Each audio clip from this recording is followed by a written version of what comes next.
Hello my dear friends, ഇത് നോക്കി എൻ്റെ വീടിൻ്റെ മുകളിൽ നിന്ന് പറിക്കാൻ പറ്റിയ രീതിയിൽ ഇത് മുരിങ്ങാക്കോൽ ഉണ്ടായി കിടക്കുന്നത് കണ്ട. ദേ എൻ്റെ വീടിൻ്റെ സൈഡിൽ ഞങ്ങൾ നട്ടുപിടിപ്പിച്ച മുരിങ്ങയാണ് കണ്ട. ദേ ഇഷ്ടം പോലെ മുരിങ്ങാക്കോൽ ഉണ്ടായിട്ടുണ്ട് മുകളിലൊക്കെ കണ്ട കണ്ട. ദേ അതുപോലെ സുഖമായിട്ട് നമുക്ക് ടെറസിൻ്റെ മുകളിൽ നിന്ന് നമുക്കിങ്ങനെ കയ്യെത്തിച്ച് നമുക്കിങ്ങനെ പറിക്കാം. ദേ കണ്ട, അതുപോലെ ഇഷ്ടം പോലെ പൂത്തിട്ടൊക്കെ ഉണ്ട് കണ്ട കണ്ട, പൂവുകളൊക്കെ ഉണ്ട്.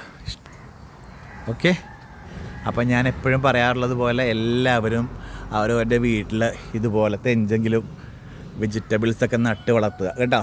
നമുക്ക് വിഷമയമില്ലാത്ത പച്ചക്കറികൾ നമുക്ക് പറിച്ച് ഭക്ഷിക്കാൻ പറ്റും. അപ്പോൾ ഓക്കെ, ഇഷ്ടമുണ്ട്, എല്ലാ കൊല്ലം ഒരുപാടുണ്ടാവാറുണ്ട്. ഞാനിവിടെ എല്ലാവർക്കും കൊടുക്കും അയൽവക്കത്തൊക്കെ. ഓക്കെ, അപ്പോൾ വീണ്ടും ഒരു വീഡിയോ ആയിട്ട് കാണാം. അതുവരേക്കും bye bye bye bye bye.